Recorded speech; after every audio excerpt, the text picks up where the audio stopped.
I certainly wanted to create a firm that sort of focused in on the values that I developed in that part of my career.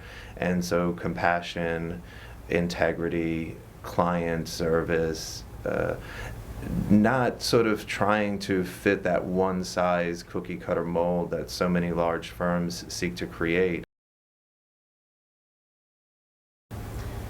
When you opened your own practice, what was your goal? What did you want to achieve? Well, having come almost from an entirely nonprofit background, I certainly wanted to create a firm that sort of focused in on the values that I developed in that part of my career. And so compassion, integrity, client service, not sort of trying to fit that one size cookie cutter mold that so many large firms seek to create. I was hoping that each client could come, could get personalized service, could leave not only feeling like they met a competent, qualified attorney who could effectively litigate for them, but that they also would feel warm and safe and trusted and happy that they chose us because of all of the qualities that make us the firm that we are. Oftentimes, it would be nice if we could choose an attorney in the same way that we choose a doctor, that they're our primary care physician and we can go to them for many different needs. Are you an attorney that could cover the full scope of my legal needs throughout the years?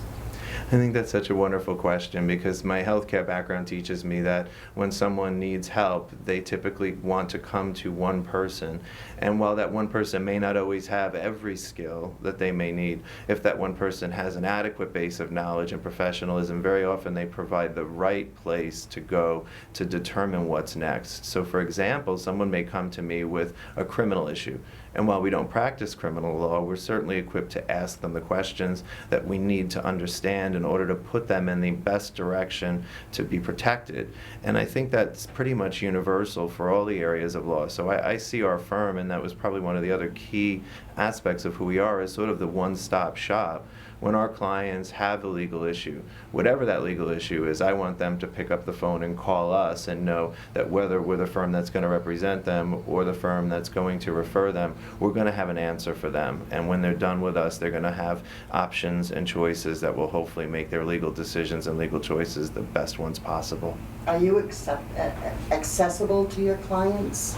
If they call in, are they going to have to wait 2 weeks, maybe not hear from you, or do they actually get to speak with their attorney? They do. I think that when any firm is active, it sometimes is difficult to give that right away immediacy, picking up the phone every time someone calls. But our goal is to strive to get back to someone the same day they call, especially when they're in a crisis. I mean, I think we try and triage our clients. There's sometimes folks who need us immediately because of an emergency, and they're going to get us. And then other times, then folks have questions that might be able to wait a day or two.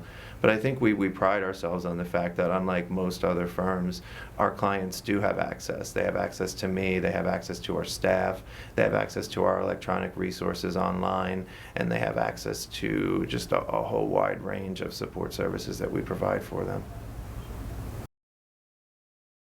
I've seen your bench ads around town. If someone calls you, do they have to pay an attorney's fee just to meet with you? No, our firm focuses first on our clients' needs, and we provide each client and potential client with a courtesy consultation where we evaluate their issue and determine whether we are effectively able to help them, and if we are, we provide them the options that they need to determine whether they want to retain us. I would think that most people, when they come to you, are very nervous and concerned about their future, how they're going to get through. How do you move forward with that? Well, a large number of folks who come to us don't come to us at the best moments. Sometimes they're being sued, other times they're overwhelmed by debt. And it requires a fairly large amount of compassion and understanding, and I think that's perhaps where not only me, but our wonderful staff really come into play. You can tell when someone walks in, the anxiety level, the fear, and it's such a wonderful feeling to sort of see that same person walk out relieved and relaxed and know that not just me, but our team has helped bring that person to a place where they're safer, more comfortable, and ready to make new decisions to hopefully make their lives better. And In the good times when the economy is turned around and I've opened my business again, can you help me move forward? Are you in a position to do corporate consultation, business law, personal law? Absolutely. I think that's probably one of the best aspects of our firm is that we're here for our clients during the good times, when they're starting those businesses, when they're exploring a new relationship, when they're moving into some uncharted territory. And we're also there for those same clients during the bad times. So for the good and the bad, we're the place to come. Have you always wanted to practice law, Mr. Castrotero? No, I think most of my earlier career was in nonprofit and public health work. I spent quite a long time working for the Florida Department of Health and then later for the National American Red Cross in Washington, D.C. I thought my calling initially was healthcare, and then I discovered that it probably was more just helping people. And while I was at the Red Cross in D.C., I decided that perhaps if I became an attorney, I might be a better public health professional. And so there it started. I went to law school at night and practiced in public health during the day. When I finished, I thought perhaps it might be time to actually try practicing as an attorney, and the only place I could imagine that would meet my needs of helping people was legal aid. And so my first career as an attorney was working for Broward County Legal Aid. Did you have a specialty with legal aid, or did you just cover any case that came in? Well, when I started at Legal Aid, I was responsible for what was called a consumer law unit, and consumer law comprises the defense of consumers, primarily in debt-related litigation, but also includes typically foreclosure and bankruptcy. At the time, I was also responsible for a number of healthcare projects, including the HIV Law Project, and then eventually started something called the Broward Human Rights Initiative. And what was that? The Broward Human Rights Initiative was a project intended to try and protect the gay, lesbian, bisexual, and transgender community from discrimination in the workplace, in employment, and in accommodation. So we were very fortunate. We obtained some funding, and I was able to hire lawyers who, even now, after I'm gone, still continue to actively protect the community and do a pretty good job of it. And do you still actively participate in pro bono work with them, or have you strictly gone into private practice? No, I think the heart of our practice, even though our firm is for profit, continues to be helping people. So our nonprofit contributions range from an enormous amount of pro bono case representation, like the Michael Verdugo case or some other smaller cases, but also include a wide range of donations. I serve on the board of directors of Care Resource, which is a HIV/AIDS service organization. It's the largest in the state. And then also I've served on the board for Stonewall, and continue since actually leaving Legal Aid to serve as a member of the Broward County Housing Council. So there's a fairly wide range of pro bono and nonprofit stuff we do. Do I recall that at the beginning of the foreclosure crisis, that there was a program that you helped develop? Yeah, I think that was one of the most exciting moments for me as a lawyer. As an epidemiologist, I was trained initially to deal with epidemics and public health crises.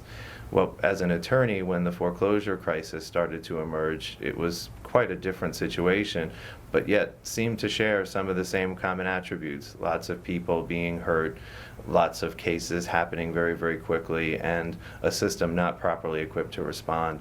And so at the time, we pressed the Broward County Commission, and at the time, Broward County Mayor Lois Wexler and I formed a blue ribbon panel. At the time, the clerk of the courts, eagerly Howard Foreman, jumped in, as well as a number of mayors from municipalities around the county.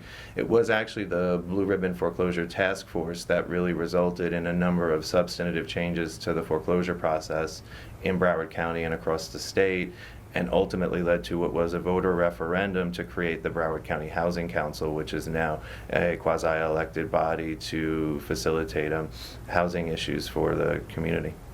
The foreclosure epidemic is still ongoing, of course, hopefully coming to an end, but in the event someone is faced with foreclosure, is there anything that can be done to assist? I think it's a tough situation because people are so deeply connected to their homes, And sometimes it's difficult to come to the big question of, is it really wise to keep a home, or is it sometimes better to try and exit? And so very often when we meet someone in foreclosure, one of the first things we have to try and do is figure out, is it really wise to keep your house? And is there more than one exit strategy, if that's what their best option is? Well, I think from an exit strategy standpoint, there are a bunch. They range from short sale to deed in lieu. Sometimes we talk about deliberate foreclosure, and often we talk about the use of bankruptcy, all as various tools to try and help a homeowner exit a home. And can you assist a homeowner through that process, whatever their choice? Yeah, I think the part of the process that's the most important part, though, again, is getting back to that fundamental question of helping the homeowner understand what their choices are. And sometimes their choices may have to be based more in objective choices and not necessarily where their heart lies, because sometimes, unfortunately, where their heart lies is not necessarily in their best interest. Lots of our clients have as much as 200% of negative equity in their homes and mortgage payments that are as much as 3 times their ability to afford. And so in those situations, sometimes the goal is not just to get them out of the house, but to get them out of a debt burden that without help will very substantially injure them way into the future. And that would be a Chapter 13 or Chapter 7? Is there a difference between the method of filing for that debt relief? Well, I think we always try to start with what would hurt someone the least. And so if we can get someone out of a home with a short sale and we can get the debt forgiven, that's wonderful. Sometimes the banks don't cooperate, though, and when that happens, we have to look to options that might result sometimes in a little more risk. So, for example, a Chapter 7 bankruptcy for some will very, very effectively eliminate all of their debt. It does cause some harm to credit, but when we compare the harm to the credit to the injury that they would suffer if they stayed in the property, lots of times it's sort of a no-brainer. And if I made that decision that that was the right choice for me, would it be an immediate process that I would have to leave my home as soon as I met with you? Well, I think people in foreclosure are under the misconception that suddenly they're going to walk into their home and sort of find a notice and their home be gone. The knock on the door. Yeah, the knock on the door. And the reality is there's no overnight surprise. It's a very, very lengthy process. Quite honestly, it's almost far longer than I think anyone intends it to be. The average foreclosure duration now in South Florida is somewhere around 600 days. From start to finish. And there are a number of red flags along that long journey where a homeowner has some decisions that they can make. Unfortunately, sometimes I think when people are afraid and they don't talk to someone, they put their head in the sand and they ignore some of those red flags and get too close to that end point. And sometimes it's a little harder when you get to the end to make decisions. When would I know that that was the right time for me? When my phone is ringing off the hook, when I'm afraid to answer my phone? Is that the right time to seek your counsel? Well, I think when someone suddenly discovers that they can't make ends meet, that their bills are more than they can afford, that their mortgage payment is more than 3 times their average income, that they have to start to recognize that maybe things need some attention. At that point, that really early point is the best time to sort of seek counsel, because at that point you have many options. If you can think about a road and you have lots of different turns, the earlier you sort of make a decision, the more turns you have available to you, the more choices you have. The further down the path you get, sometimes the less options we have. And so the earlier we engage, the better it often is for the client. Would my credit card debt be included in that beginning of starting again, making that decision of moving forward? Would my credit card debt be included in that? Yeah, I think that there's no one-size-fits-all solution. Some people come with a lot of credit card debt, a lot of mortgage debt, and we're able to eliminate everything for those folks, and they're able to start fresh with a debt-free position. Other folks we meet have properties that they want to keep, and they want to reduce the negative equity, and so sometimes we'll use different tools like Chapter 13 to take away extra mortgage debt, to strip away second and third lines of credit. What does that mean exactly, remove negative equity, reduce negative equity? Well, take, for example, somebody who has a mortgage and they owe $100,000 to Bank of America and $100,000 on a second line of credit to Chase. So they owe $200,000. If their house is only worth $95,000, well, then that whole second line of credit to Chase is basically unsecured. And so very often we can treat that like a credit card and simply make it go away. So they're able to keep their house and eliminate that large amount of debt. So for some folks, the solution is keeping them in the house but eliminating some of the negative mortgage debt. For others, the solution is just simply getting out, and it really depends on the individual and their specific circumstances. Is the decision between Chapter 13 and Chapter 7 based on how much I owe? I think the decision between Chapter 13 and Chapter 7 is easiest to describe this way. Generally speaking, Chapter 7 makes all of your debt go away and allows you to make no further payments to your creditors. For some people, that's a magic solution. For other people, because they either make too much money or they have too much stuff, the court says that Chapter 7 isn't fair, and that for a period of 3 to 5 years they should be obligated to pay a certain amount, could be very small, to their creditors as a showing of good faith. And so for those folks, sometimes they're forced to do Chapter 13 and make those small payments. For example, if you owed $200,000 and you had to pay $10,000 over 5 years, it's not too bad. I mean, you walk away with a fairly substantial forgiveness of debt. Yes, you do make some payment, but perhaps far less than you would have otherwise.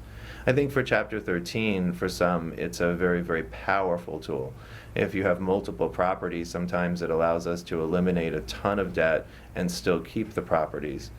So I don't have to give up everything I own when I file a bankruptcy? No, and in both the cases of Chapter 7 and Chapter 13, you have choices. You decide to keep your car. You decide to keep your house. In some cases, we can make your car less expensive or reduce the amount of debt that you have, and in some cases, we can do the same for your house. Often, if you're very behind on your home payment, say you're 2 years behind, Chapter 13 also affords you an opportunity to cure that, fix that, without having to come up with a lump sum of money. You can sort of cure it over a 5-year period, for example, so you're not so strained in terms of the payments.